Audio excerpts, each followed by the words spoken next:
حياتي قرآن.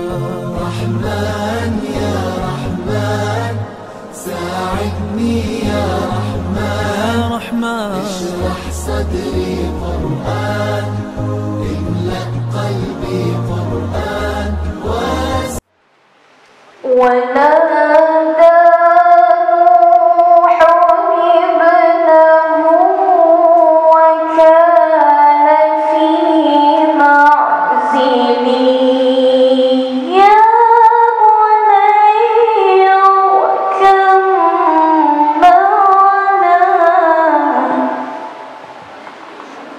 jangan jadi seperti dulu-dulu. Habis kita kata Quran habis dah. Salah tu kan. Al-Quran ni bila habis buka juzuk baru pada hari yang sama.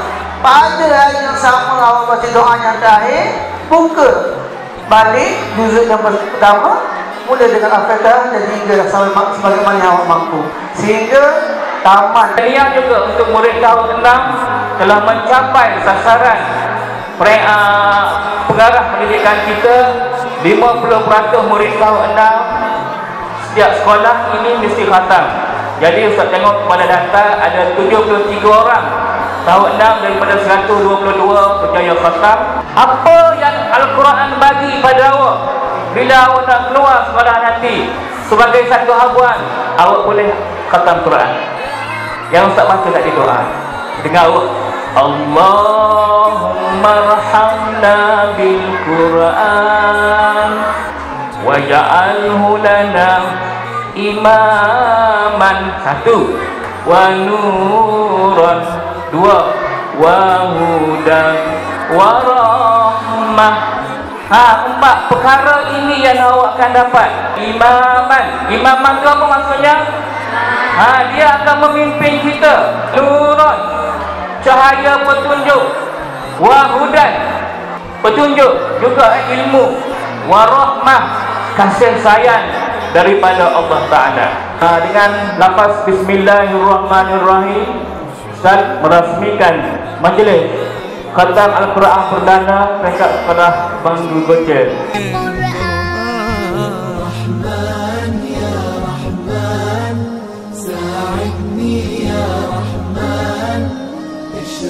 صدري قرآن املأ قلبي قرآن واسق حياتي قرآن. الله الله اللهم اجمعنا بكتابك وانفعنا واجعله لنا حصنا وهدنا أبدا وما